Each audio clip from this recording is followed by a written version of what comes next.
दर्शकबिन नमस्कार। हामी प्रश्न गर्छौं, प्रश्नसँगै छलफल संवाद अनि बहस गर्छौं अनि सुरु हुन्छ सत्य नजिक पुग्ने हाम्रो यात्रा। आउनुहोस् सुरु गरौं विचार मन्थनसँगै सत्य उजागर अनि अन्वेषणको यात्रा। वादे वादे जाए ते तत्त्वबोध। आजको श्रृङ्खलामा हामीसँग हुनुहुन्छ मानव अधिकार कर्मी गौरी प्रधान। आउनुहोस् उहाँलाई स्वागत गरौं। गौरी सर नमस्कार। हार्दिक धन्यवाद। तपाईको दिनचर्या कसरी बितिरहेछ म त्यहाँबाट जिज्ञासा राख्न चाहन्छु, त्यसपछि हामी थप अगाडि बढ्छौँ। सामान्य जीवन हो, सामान्य तरिकाले बित्छ र एउटा सामाजिक व्यक्तित्व भएको कारणबाट मानव अधिकार र सामाजिक क्षेत्र मेरो कार्यक्षेत्र हो। त्यस सम्बन्धीका विषयवस्तुहरूमा नै मेरो चासो र सम्बोधनहरू भएका हुन्छन्। बिहान सबेर उठे पछाडि खास गरी देश, राष्ट्रिय अन्तर्राष्ट्रिय समाचारहरू के संसारमा के भइरहेछ भन्ने कुराहरू बुझ्ने, त्यस पछाडि अब सामाजिक मानव अधिकार बालबालिकाका क्षेत्रका कतिपय समस्याहरू सुनाइराखेका हुन्छन्, त्यस्तो कुराहरू आइराखेको हुन्छ, त्यस्तोलाई सम्बोधन गर्नको निम्ति मैले प्रयत्न गरेर आउँछु। म तपाईलाई जिज्ञासा र केही प्रश्नहरू जोड्ने क्रममा सुरुमा तपाईँ चाहिँ विद्यार्थी राजनीतिको एउटा मोडमा हुनुहुन्थ्यो। हजुर, त्यो विद्यार्थी राजनीतिको काललाई तपाईँ कसरी सम्झिन चाहनुहुन्छ? मेरो जीवनकालको एकदम ऐतिहासिक र क्षणलाई तपाईँले सम्झना गर्नुभयो। मेरो त्यो त्यतिन्जेल भनेको मेरो 20 को दशकको बेला हो। 20 वर्ष पछाडिको 20 को दशकमा एउटा देशमा तत्कालीन अवस्थामा मानव अधिकारका विषयवस्तुहरू बन्देज थिए। तपाईको लेख्न, बोल्न, खास गरी आफ्नो आलोचनात्मक कुराहरू राख्न त्यतिन्जेल सुविधा थिएन। सबै राजनैतिक पार्टीहरू प्रतिबन्धित थिए, ट्रेड युनियनहरू प्रतिबन्धित थिए, विद्यार्थी युनियनहरू प्रतिबन्धित थिए। एक खालको निरङ्कुश खालको एउटा वातावरण, बोल्दा पनि डराउनु पर्ने, हिँड्दा पनि डराउनु पर्ने, त्यस्तो एउटा परिस्थिति विद्यार्थी विश्वविद्यालयमा प्रवेश गरेको बेला हो यो। अनि तपाईलाई यो 20 वर्षकै कलिलो उमेरमा एउटा राजनीतिक जीवनमा होमिने चाहना चाहिँ कसरी अथवा त्यो ऊर्जा कसरी प्राप्त भयो त्यो समयमा? अनि त्यसको पृष्ठभूमि मेरो विद्यालय जीवनदेखि नै सुरुवात हुन्छ। विद्यालयका जीवनमा विभिन्न अतिरिक्त क्रियाकलापहरूमा भाग लिने सन्दर्भमा वाद विवाद, निबन्ध, साहित्य गोष्ठी लगायतका कुराहरूमा सक्रिय रूपमा हाजिरी जवाफ लगायतका विषयवस्तुहरूमा सक्रिय रूपमा भाग लिन्थेँ म। रेडियो नेपालसम्ममा पनि हाजिरी जवाफ प्रतियोगिताहरूमा भाग लिन्थेँ। त्यो भन्दाखेरि अध्ययन गर्नु पर्यो त्यस्तो कुराहरू गर्नको निम्ति। अब त्यो अध्ययनको क्रममा साथीभाइहरूको बिचमा हामीले सानो सानो छलफलको समूहहरू बनाउँथ्यौँ। अनि त्यस पछाडि अब कतिपय दर्शनका कुराहरू, राजनीतिका कुराहरू, इतिहासका कुराहरू पनि हामी छलफल गर्दैथ्यौँ। सायद पृष्ठभूमि त्यसैले तानेर ल्याएको पनि हुन सक्दछ। सर, जस्तो त्योसँगै मैले थप जिज्ञासा चाहिँ कहाँ राख्न चाहेँ भने त्यतिखेर स्वतन्त्र विद्यार्थी युनियनको निर्वाचन हुने समय पनि थियो। तपाईँ पब्लिक युथ क्याम्पस, त्यसपछि त्रिभुवन विश्वविद्यालयको सभापति पनि बन्नुभयो। हजुर, त्यो समयको विद्यार्थी आन्दोलनलाई हेर्दा र अहिलेको विद्यार्थी आन्दोलनलाई हेर्दा के फरक पाउनुहुन्छ? होइन, तात्कालीन अवस्था जुन बेला म संलग्न थिएँ या नेतृत्व तहमा थिएँ, हामीमा एउटा मात्र महत्त्वपूर्ण एजेन्डा थियो। त्यो भनेको देशमा निरङ्कुशताको अन्त्य कसरी गर्ने र लोकतन्त्रको स्थापना कसरी गर्ने। र त्यसमा नेपालको लोकतान्त्रिक आन्दोलनमा नेपाली विद्यार्थीहरू, युवाहरूको ऐतिहासिक भूमिका छ। हुन त लोकतन्त्रको इतिहासलाई 1997 सालमा शहीद गङ्गालालको त्रिचन्द्र कलेजको विद्यार्थीको भूमिकादेखि लिएर नै सुरुवात हुन्छ, होइन? त्यतिन्जेल पनि निरङ्कुशताको विरुद्धको आन्दोलन, अभियान, क्रान्ति हो त्यो। र पञ्चायतको आगमन पश्चात त्यसले निरङ्कुश स्वरूप लिइसके पछाडि हामीले देशमा लोकतन्त्रको स्थापना, मानव अधिकारको स्थापनाको निम्ति राजनैतिक दलहरूले, ट्रेड युनियनहरूले गतिविधि गर्न सक्ने अवस्थै थिएन। 2036 सालमा ऐतिहासिक विद्यार्थी आन्दोलन भयो। त्यो विद्यार्थी आन्दोलन सफल र प्रभावकारी भइसके पछाडि तत्कालीन राजा वीरेन्द्रले चाहिँ एउटा जनमत सङ्ग्रहको घोषणा गर्यो।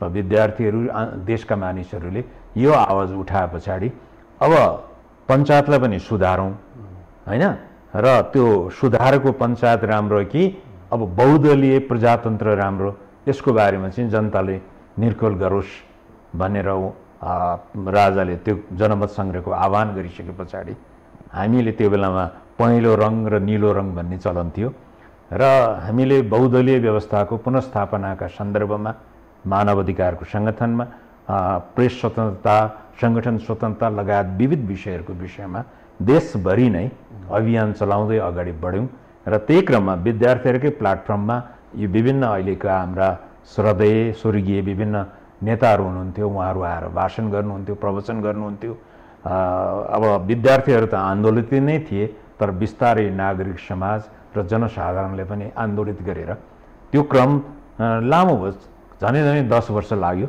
10 वर्ष पछाडि 2046 सालमा मात्र समयको विद्यार्थी आन्दोलन र नेता र अहिलेको समयको विद्यार्थी आन्दोलन र नेतालाई हेर्दाखेरि के फरक पाउनुहुन्छ? अब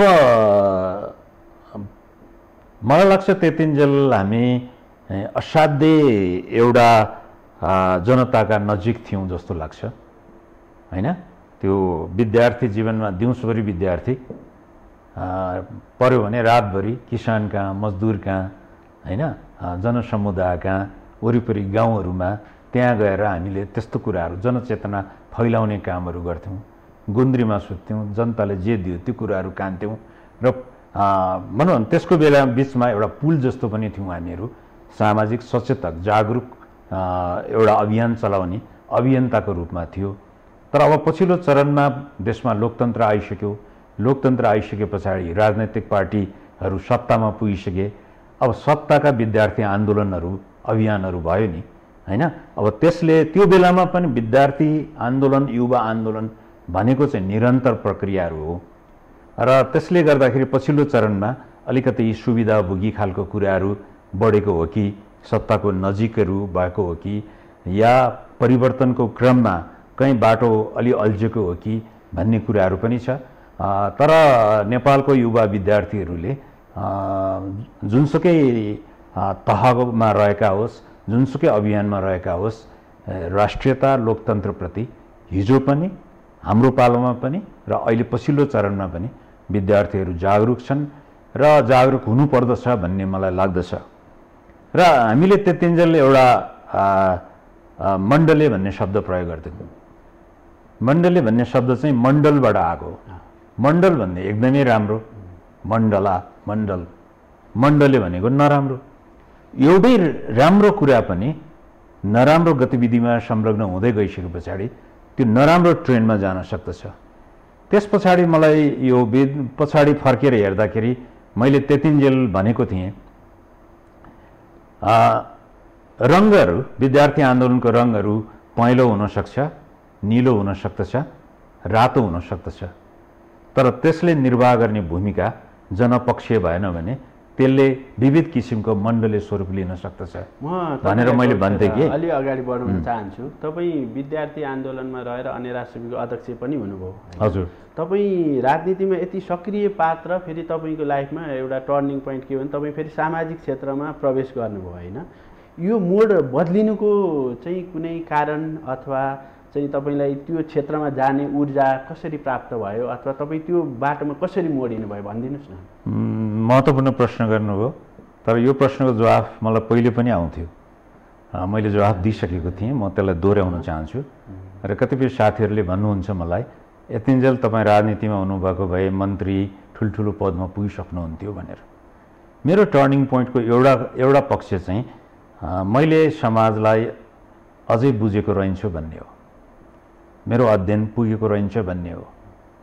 मैले मेरो देश अझै बुझेको रहन्छु, अन्तर्राष्ट्रिय समाज छ त्यो अझै पनि बुझ्न सकेको रहन्छु भन्ने हो। म 36 देखि 46 सम्म भरभराउँदो युवा आन्दोलनको राष्ट्रिय नेतृत्व गरेको मान्छे हो। तर त्यतिन्जेलको मैले अन्तर्राष्ट्रिय अनुभवहरू पनि एक्सपोजर भन्छ नि, यस्तो अन्तर्राष्ट्रिय अनुभवहरू पनि प्राप्त गरिसके पछाडि विभिन्न देशहरूको युवा आन्दोलनसँग पनि गाँसिन पुगिसके पछाडि मलाई महसुस भएको कुरा के हो भने मेरो देश मेरो सङ्गठनभित्र चाहिँ म सबभन्दा जान्ने मान्छे होला भनेर भन्छन्। तर म आफैले अहिले तपाईँले भनेको त्यो तत्त्वबोध त्यो महसुस गर्ने सन्दर्भमा चाहिँ ओहो मैले त अझै धेरै कुरा सिक्न बाँकी रहेछ, इतिहासको बारेमा सिक्न बाँकी छ, भूगोलको बारेमा सिक्न बाँकी छ, दर्शनको बारेमा सिक्न बाँकी छ। एकैचोटि राजनीति गरेरमा हाम फालेर मन्त्री भएर म आफैले बुझेको छैन, संसारलाई के बुझाउने होला भन्ने मलाई त्यो महसुस भएर म फर्केर फेरि सामाजिक क्षेत्रमा लागेको।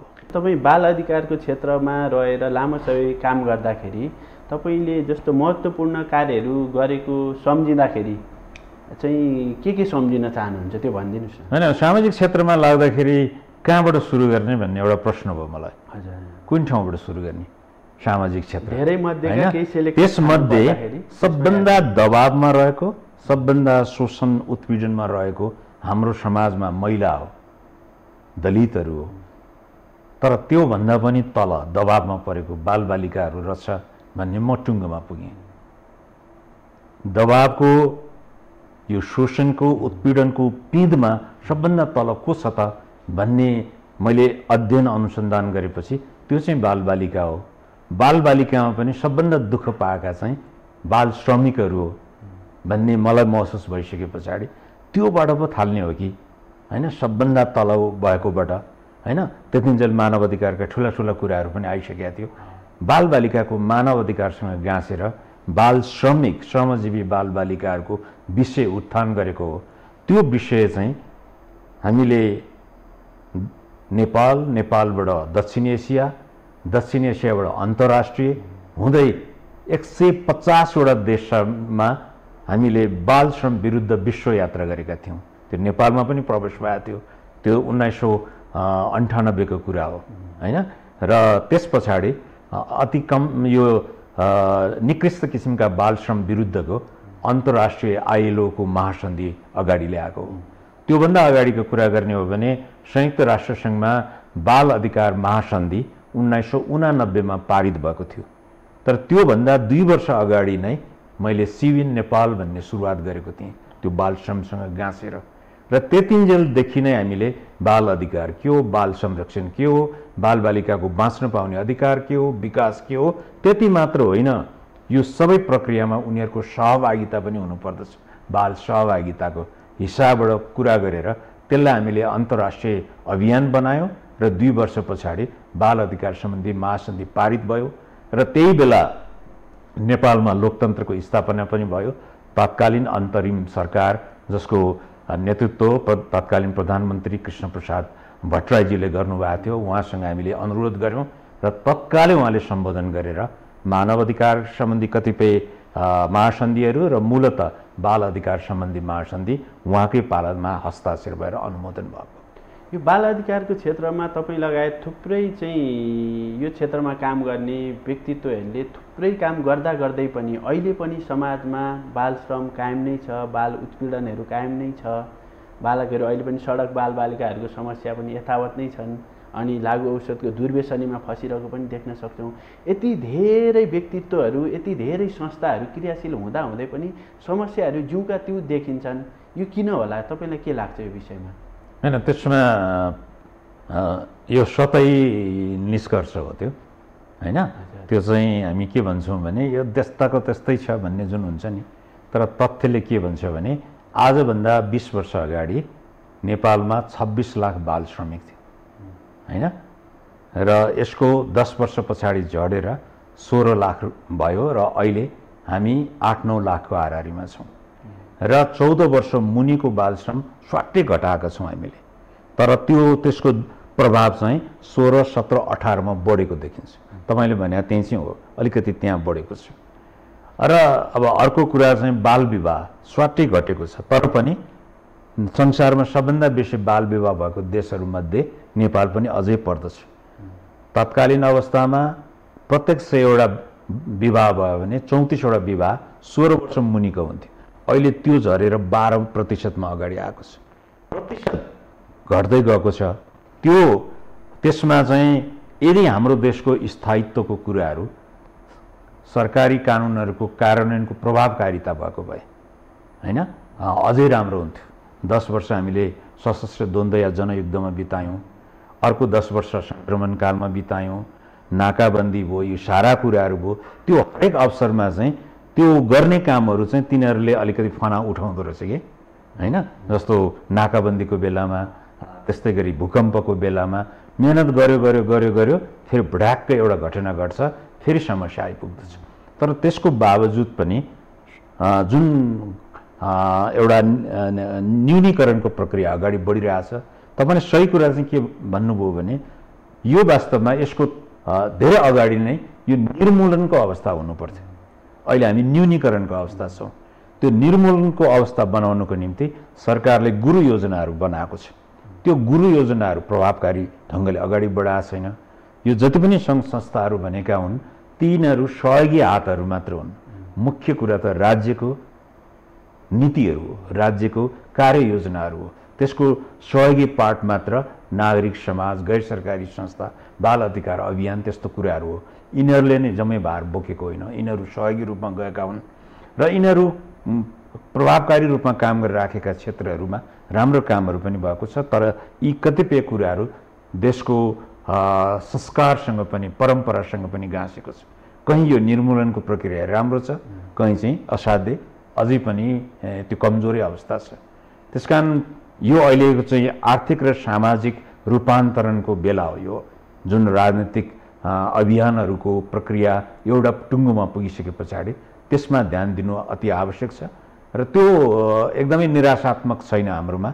हामी अगाडि बढिरहेछौँ, तर लक्षित जुन हाम्रा कार्यक्रमहरू हो त्यो समयमा पुरा नभएको कुराहरू चाहिँ साँचो हो। तपाईँकै जीवनको श्रृङ्खलामा तपाईँ बाल अधिकारको क्षेत्रमा काम गर्दा गर्दै चाहिँ राष्ट्रिय मानवाधिकार आयोगको आयुक्त पनि बन्नुभयो हैन।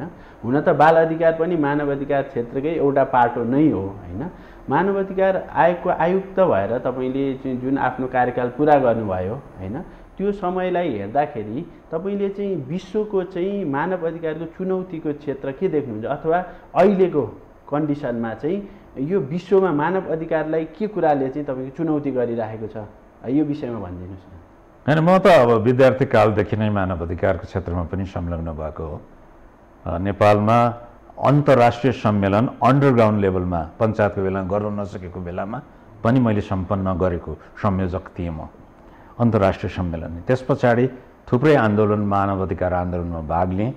पछि अब राज्य सरकार, नागरिक समाजको हैसियतबाट अब त्यसो ग्राह्य देखेर अब मलाई त्यहाँ पुर्याएको हुन सक्दछ। 6 वर्ष मैले लामो अवधि काम गरेँ र त्यसले मलाई दुईटा कुराहरूमा नयाँ थप शिक्षा दियो।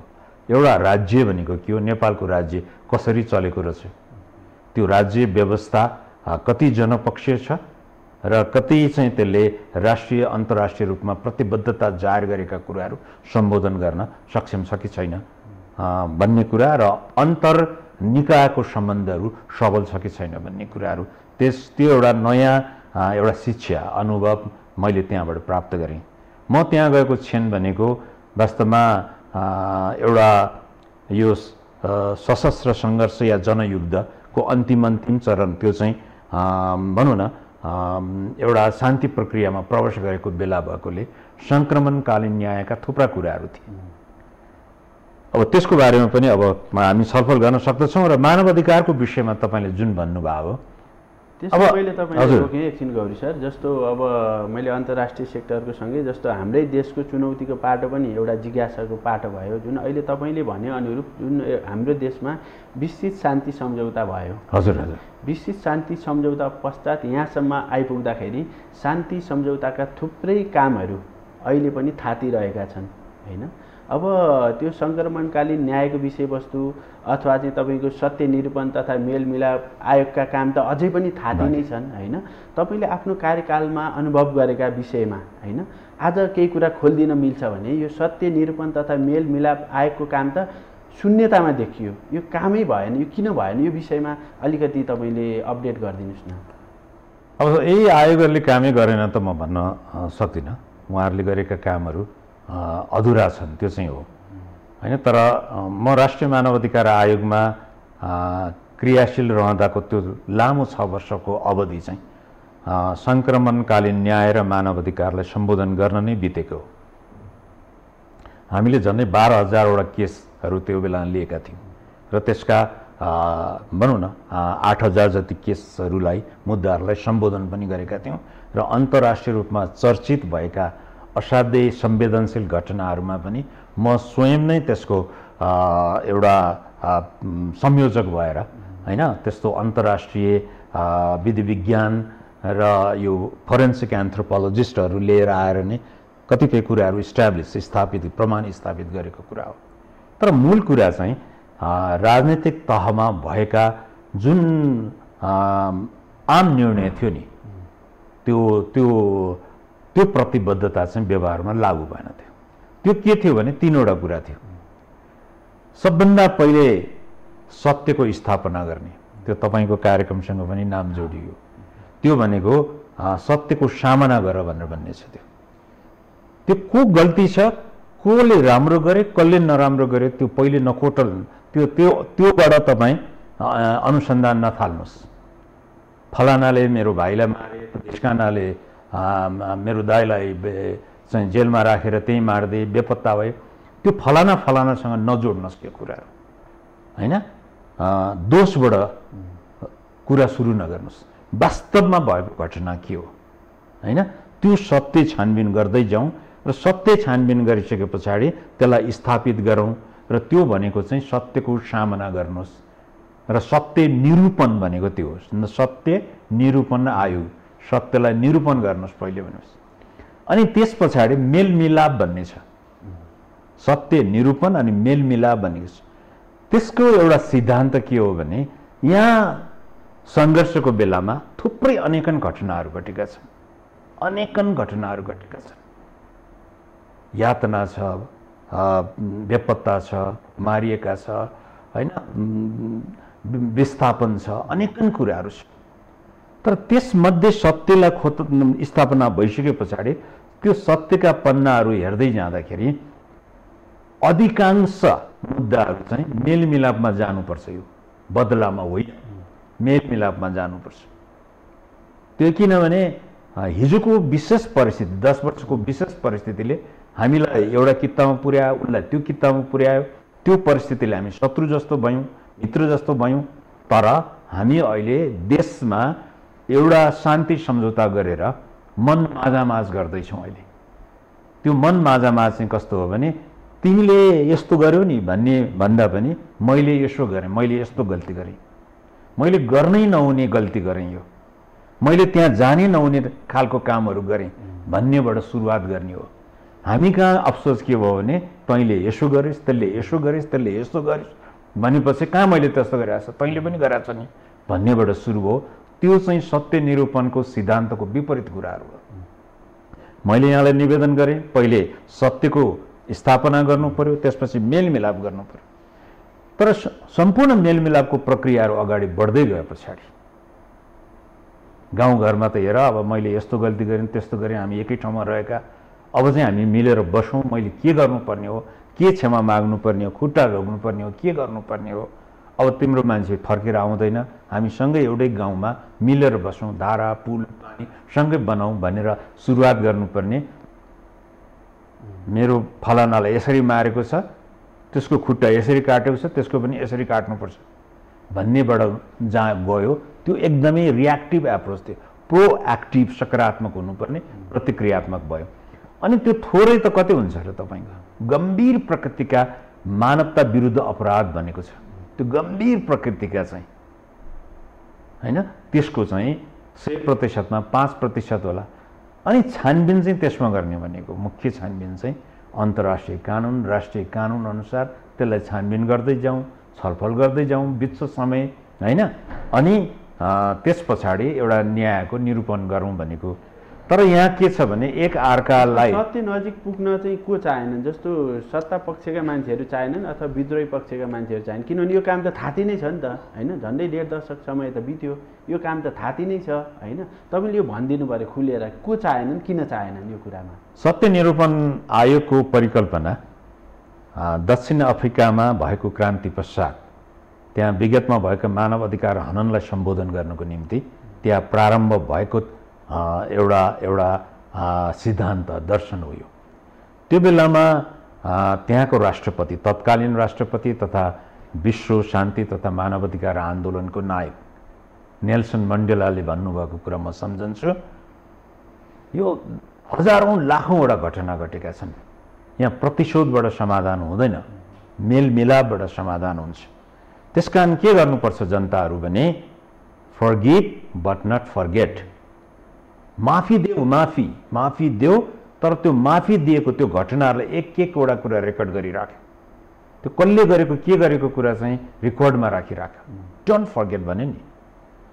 त्यसको उल्टा चाहिँ हाम्रो सत्ता पक्ष र प्रतिपक्षले यहाँ नयाँ थ्योरी सुरुवात गरे, फर्गिभ एन्ड फर्गेट। अब पुरानो कुराहरू त्यो सबै बिर्स हैन, र माफी देऊ, बिर्स, अब नयाँ नेपाल बनाऊ, नयाँ नेपाल बनाऊ भनेको नयाँ नेपालको नारा यति भन्क्यो, तर कस्तो हुन्छ त्यो पीडा मान्छेले बिर्सन सक्दैन। त्यसको निम्ति चाहिँ त्यो काउन्सिलिङहरू, परामर्शहरू, साइकोसोसियल काउन्सिलिङहरू, मैले शब्द प्रयोग गर्थेँ, मैले घटनालाई सम्झेर मान्छे रुनै पुगेको छैन। मान्छेले त्यो पीडा त्यो महसुस गरेर इन्टरनलाइज अन्तस्करणमा पसाउनै पुगेको छैन। त्यो चाहिँ हाम्रो देशमा भएको जुन सत्य तथ्यको बिचमा त्यसको डिस्कोर्सै गर्न पुगेको छैन। एकैचोटि मेलमिलाप भन्यो, त्यो मेलमिलाप चाहिँ सत्यलाई छोपेर गर्न खोज्यो। सत्यलाई छोपेर गरेको मेलमिलाप कहिले पनि टुङ्गोमा पुग्दैन र तपाईँको शीर्षक जस्तै यसले यो सत्य स्थापित गर्दैन, तर्क दिँदैन। यसले हामीले गर्नुपर्ने सत्यलाई उजागर गरेर गर्नुपर्ने। अब दोष दुवै पक्षको छ हैन। हामी पनि छलफल संवादबाट सत्य नजिक, हरेक विषयको सत्य नजिक पुग्ने नै हाम्रो कार्यक्रमको चाहना हो। तपाईँले चाहिँ राष्ट्रिय मानवाधिकार आयोगको आयुक्त भएर काम गर्दै गर्दा हैन, तपाईँलाई यो सत्य निरूपण गर्ने यात्रामा तपाईँ अगाडि बढ्दै गर्दा, सत्य निरूपण पश्चात मेलमिलापसम्म अगाडि बढ्दै गर्दा तपाईँलाई कतैबाट अवरोध भयो अथवा कसैले रोक्न चाहे, किन यो काम किन थाती बस्यो? हैन, मुख्य यो काम त हाम्रो दुईटा आयोगहरूले गर्ने हाम्रो विस्तृत शान्ति सम्झौतामा उल्लेख छ। एउटा सत्य निरूपण आयोग भनेर हामीले स्थापना गर्छौँ र त्यसले गर्ने, अर्को चाहिँ व्यक्ति बेपत्ता सम्बन्धी। अब दक्षिण अफ्रिकामा चाहिँ एउटै मात्र आयोग बनेको थियो, सत्य निरूपण आयोग। त्यसले सबै खालको कुराहरूलाई सम्बोधन गर्थ्यो। यहाँ दुईटा बन्नुकोमा पनि त्यो राजनीति थियो त्यतिन्जेल हैन। एउटा चाहिँ बेपत्ताको विषयवस्तुहरू माथि उठाउने, अर्को चाहिँ सत्य निरूपण गर्नु पर्यो भनेर। अब जे होस्, नेपालमा त्यही समझदारी भयो राजनैतिक रूपमा। त्यो बन्नु अगाडिको गतिविधि हो हामीले गरेका गतिविधि, राष्ट्रिय मानवाधिकार आयोगले गरेका। त्यो चाहिँ त्यो सम्बन्धित आयोगहरू नबनिराखेको अवस्थामा न्यायमा ढिलाइ नहोस् भन्नको निम्ति हैन, justice delayed is justice denied भन्छ नि, त्यस्तो नहोस्, राज्यको गलत सूचनाहरू नजाओस्, राज्यले ती आयोगहरू नहुँदाखेरि पनि न्याय र मानवाधिकारको विषयवस्तुमा सम्बोधन गर्छ भनेर हामीले गरेका हौँ। र त्यसमा मैले अघि नै भने 12,000 जति मुद्दाहरू थिए। पछाडि त्यो बढेर सत्य निरूपण आयोगहरू बनिसकेपछि 20,000 भन्दा बेसी पुग्यो। तर 12,000मा पनि 8,000 भन्दा बेसी हामीले सम्बोधन गऱ्यौँ। तर पछाडि चाहिँ त्यो राजनीतिक एउटा भनौँ न सन्तुलनको आधारमा, दबावको आधारमा त्यस्तो त्यो आयोगहरू बन्न खोजे पछाडि त्यसमा सुरुमै त्यहाँ विवादका कुराहरू अगाडि आयो। आफ्नो आफ्नो पक्षलाई कसरी जोगाउने भन्ने कुराहरूबाट सुरुवात भएका उदाहरणहरू पनि छन्। आयोगहरू त्यस्तो हुनु हुँदैन। आयोगहरू चाहिँ अन्तर्राष्ट्रिय रूपमा चाहिँ पेरिस प्रिन्सिपल भन्छ त्यसलाई, पेरिस सिद्धान्तमा आधारित हुनुपर्छ। त्यो भनेको निष्पक्ष व्यक्तिहरू, स्वतन्त्र व्यक्तिहरू, स्वतन्त्र आयोगहरू, सक्षम मानिसहरू हैन, राजनीतिक रूपमा कहीँ पनि आबद्ध नभएका। तपाईँले यो भन्दै गर्दा के छ भने संवैधानिक जुन चाहिँ निकायहरू छन् हैन, यो सबै तपाईँ दलीय भागभण्डाको आधारमा नियुक्ति गरिन्छ। जब दलीय भागभण्डाको आधारमा चाहिँ नियुक्ति गरिन्छ भने ती व्यक्तिहरूबाट तपाईँले भने जस्तै अब हामीले सत्य तथ्यमा आधारित भएर चाहिँ हामीले त्यहाँबाट हैन सत्य कुरा चाहिँ प्राप्त गर्छौँ भन्ने कुरामा त शङ्का व्यक्त गर्न पर्ने ठाउँ छ हैन। त्यसो हुँदाखेरि अब तपाईँ आफै पनि त्यो दलीय भागभण्डाकै एउटा हिस्साको रूपमा त्यहाँ चाहिँ प्रवेश गर्नुभयो भनेपछि अब यसलाई सत्य तथ्य प्राप्त गर्ने यो दलीय भागभण्डालाई रोक्ने उपाय के हुन सक्छ? हैन, त्यो चाहिँ कस्तो हो भने हाम्रो देशमा अहिलेको जुन प्रक्रियाहरू छ त्यो एक खालको भागभण्डाकै प्रक्रिया भनौँ न। त्यहाँ चाहिँ यो संवैधानिक परिषद भन्ने हुन्छ। संवैधानिक परिषदको नेतृत्व प्रधानमन्त्रीले गर्नुहुन्छ, त्यसमा प्रधान न्यायाधीश हुन्छ हैन, त्यसपछि प्रतिपक्षी दलका प्रमुख हुन्छ, त्यस्तै गरी तपाईँको यो हाम्रो पार्लियामेन्टको हैन प्रतिनिधि सभाको सभाध्यक्ष या सभामुख हुन्छ। अब त्यो त किनभने त्यो इलेक्टेड बडीहरू हुनु थियो हैन। अब त्यहाँबाट छान्दाखेरि चाहिँ दुईटा किसिमका मानिसहरू हुन्छ। मुख्य कुरा के हो भने उसको इन्टिग्रिटी भन्छ हैन। त्यो मान्छे, हरेक मान्छेले एक ठाउँमा त भोट खसाल्छ नि हैन, कुनै न कुनै पार्टीलाई त उसले निकाल्छ, कुनैले कोही मान्छे खुलेको छ, कुनै मान्छे खुलेको छैन, त्यो मात्र फरक हो। मुख्य कुरा चाहिँ उसको सक्षमताको कुराहरू हैन, उसको इन्टिग्रिटीको कुराहरू हैन, त्यस पछाडि चाहिँ उसले निर्वाह गर्ने सन्तुलनका कुराहरू, त्यो कुरा चाहिँ त्यहाँ छ कि छैन भन्ने हेर्ने हो। त्यसको निम्ति पेरिस प्रिन्सिपल उदाहरण हुन सक्दछ। जस्तो अब अघि तपाईँले भन्नुभयो म पनि त्यही प्रक्रियाभित्र प्रवेश गरेँ, तर मैले 6 वर्ष गरेको जति पनि कामहरू छ त्यो दलीय स्वरूपबाट हेर्दाखेरि त्यो काम कस्तो थियो, त्यो कतै ढलेको खालको थियो कि त्यो साँच्चीकै न्यायपूर्ण सन्तुलनको प्रक्रियामा थियो। कोही मान्छे चाहिँ त्यो दल त्यस्तोबाट आएकै थिएन, एकदमै न्युट्रल भनेर आएको छ, तर उनका काम कारबाही चाहिँ ढलेको अवस्थाको थियो हैन। भनौँ न कतिपय मान्छेहरू त अहिले सर्वोच्च अदालतमै पनि पुगे नि, दलीय रूपमा भाग लिएका मानिसहरू सर्वोच्च अदालतमा पुगे हैन।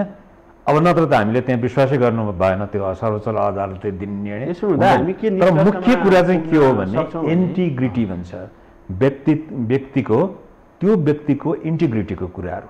उसले त्यो मान्छे जुनसुकै विचारका होस्, जुनसुकै तहका होस्, त्यसले दिने न्याय चाहिँ जनपक्षीय हुन्छ, स्वतन्त्र हुन्छ र त्यो कसैलाई अन्याय नपार्ने खालको हुन्छ भन्ने व्यक्तिहरू त्यस्तो छान्न सक्नुपर्छ। त्यो त्यस पछाडि त्यसलाई उसले छानेका कुराहरूको भेरिफिकेसन पनि हुन्छ, संसदमा संसदीय सुनवाई हुन्छ। अब त्यसलाई एउटा खाली एउटा परम्परागत रूपमा मात्र अपनायो भने त्यसले केही राम्रो हुँदैन, तर भेरिफिकेसनको प्रक्रियाहरू त छ नि, त्यसलाई चाहिँ हामीले भागभन्दाको राजनीतिको रूपमा हेर्नु हुँदैन, त्यसमा कमी कमजोरी देख्दछु म।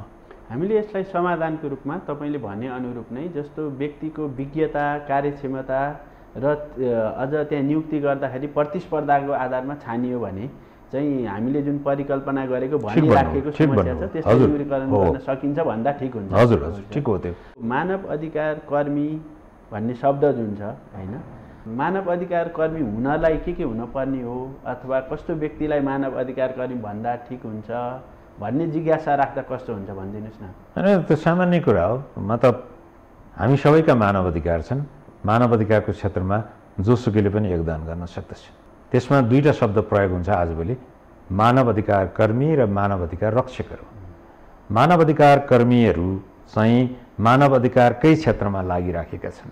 अब मानव अधिकारको क्षेत्रमा पनि विविध भूमिकाहरू हुन्छ, नीतिगत कुराहरू हुन्छन्, त्यहाँ पनि अनुसन्धानका कुराहरू हुन्छन्, त्यहाँ पनि चेतनाका कुराहरू हुन्छन्, त्यहाँ पनि मानव अधिकारको क्षेत्रमा पीडितहरूलाई राहत परिपूरण दिनुपर्ने कुराहरू हुन्छन्। त्यो फरक फरक खालको कुराहरू हुन्छ, त्यसलाई एउटै गाँसमा एउटै तरिकाले हेर्न मिल्दैन। सरकारमा जस्तै अर्को क्षेत्रहरूमा जस्तै उसले नीतिगत कामहरू गरिरहेछ कि, उसले अनुसन्धान काम गरिरहेछ कि, उसले पैरवी गरिरहेछ कि, उसले चाहिँ त्योभित्र चाहिँ राहत परिपूरण र मनोसामाजिक विमर्श लगायत के काम गरिरहेछ त्यसमा भर पर्दछ हैन। त्यसमा त अब मानव अधिकारको रक्षकहरूको पङ्क्तिमा त जस्तो शिक्षकहरूलाई हामी मानव अधिकार रक्षक भन्छौँ, मानव अधिकार कर्मी होइन ऊ, तर मानव अधिकारको मुभमेन्टमा उसले अगाडि आएर बस। मानव अधिकारको रक्षकहरूको तहमा प्रहरीहरूलाई भक्षक पनि भन्छ, तर प्रहरीहरू रक्षक पनि हो मानव अधिकारको। थुप्रै ठाउँमा मानव अधिकार उसले जोगाउन सक्दछ हैन। मानव अधिकार उसबाट हनन पनि हुन्छ मानव अधिकार। त्यसै कारण त्यहाँभित्र मानव अधिकार सेल भन्ने नै छ। मानव अधिकारको व्यापक तालिमहरू नै हुने गर्दछ। मानव अधिकारको त्यो प्रक्रिया पुरा नगर्दाखेरि सम्बन्धित निकायले कारबाही समेत गरेका उदाहरणहरू पनि हुन्छ। त्यसकारण रक्षक भनेको चाहिँ उसको पेसा, उसको कर्मले अगाडि दिएका कुराहरू भयो। अब मानव अधिकार कर्मी पनि उसको कर्मै त्यो क्षेत्रमा उसले लगानी गरेको छ। सुरुदेखि नै भने त्यो शब्द एक अर्कामा इन्टरचेन्जेबल पनि हो, त्यसमा त धेरै विवाद गर्न आवश्यक छ। मैले यो जिज्ञासा चाहिँ तपाईँलाई किन जोडेँ भने तपाईँको अहिले यो मानव अधिकारको परिभाषा चाहिँ फरक फरक ढङ्गले भएको देखिन्छ। अझ मैले भन्दाखेरि तपाईँलाई फिलोसोफिकल वेबाट भन्दाखेरि तपाईँको साम्यवादीहरूले मानव अधिकारलाई एक ढङ्गले परिभाषा गरेको देखिन्छ, पुँजीवादी धारले भनौँ होइन चाहिँ एक ढङ्गले व्याख्या गरेको देखिन्छ, फेरि यता उदारवादी धारतिर जाने हो भने उसले पनि एक ढङ्गले व्याख्या गरेको देखिन्छ। भनेपछि यो मानव अधिकारलाई फरक फरक ढङ्गले व्याख्या भएको देखिन्छ होइन। अब यसलाई कसरी बुझ्दा ठिक हुन्छ गौरीसान? होइन, मानव अधिकार एउटा विशाल क्षेत्र हो, त्यो विशाल दर्शन हो, त्यहाँभित्र अनेकन कुराहरू छन्, सबै खालको दर्शनहरूमा भएका कुराहरू, चाहे त्यो उदारवाद, चाहे लोकतन्त्रवाद, चाहे मार्क्सवाद होइन, धर्महरूमा बुद्ध, क्रिस्चियन, मुस्लिम, जुनसुकै तहबाट तपाईँ मान्छे त कहीँ न कहीँ जोडेको छ नि, त्योबाट हेर्दाखेरि मानव अधिकारको दर्शन चाहिँ हाम्रा कुराहरू छन्, हामीले भनेका कुराहरू छन् यहाँभित्र, र त्यो रिफ्लेक्सन हुने दर्शन मानव अधिकार हो। तपाईँले भनेका कुराहरू चाहिँ मूलत शीत युद्धको बेलामा व्यापक विभाजनमा थियो, त्यो असाध्य विभाजनमा थियो। त्यतिन्जेल नाटो ब्लक थियो, एउटा वार्सा प्याक्ट भन्ने थियो नि होइन, नाटोको नेतृत्व युएसएले गरेको थियो, वार्सा प्याक्टको तत्कालीन युएसएसआरले गरेको थियो, र उनीहरूको त्यो दोस्रो विश्वयुद्ध पश्चातको त्यो शीत युद्धको जुन अवस्था थियो, तिनीहरूले मानव अधिकारलाई दुईटा दृष्टिकोणले हेरे। पश्चिमाहरूले मानव अधिकारलाई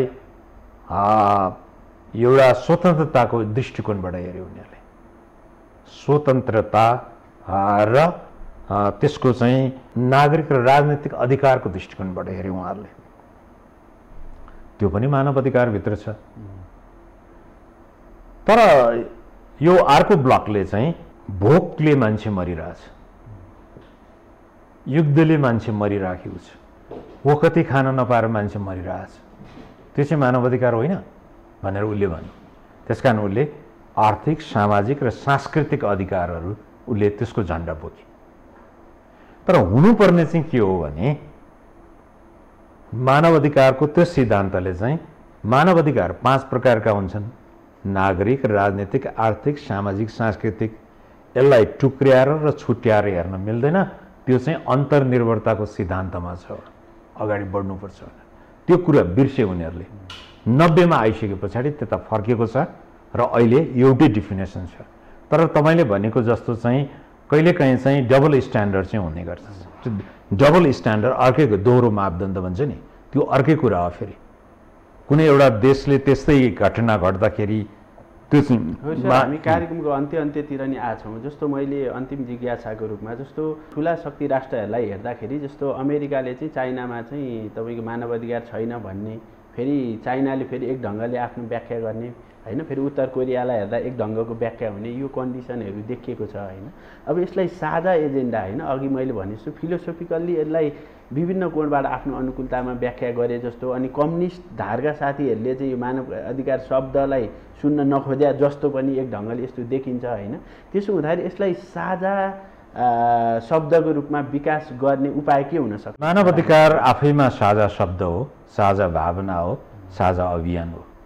त्यसको चाहिँ विश्लेषण गर्दाखेरि, इन्टरप्रिटेसन गर्दाखेरि त्यसले फरक फरक तरिकाले गर्यो। तर त्यसको दर्शन बुझ्नेले के भन्छ भने यो 5 वटा यसका महत्त्वपूर्ण क्षेत्रहरू छन्, त्यो अन्तर्निर्भरताको सिद्धान्तमा छ, त्यसलाई टुक्र्याएर छुट्याएर हेर्न मिल्दैन र मानव अधिकारका विषयवस्तु चाहिँ अनच्यालेन्जेबल भयो। त्यसलाई चुनौती दिन मिल्दैन कुनै पनि धर्मको नाममा, कुनै पनि वादको नाममा, कसैको नाममा। त्यहाँभित्र सबैको अनुहारहरू, सबैका विषयवस्तुहरू त्यहाँ प्रतिबिम्बित छ।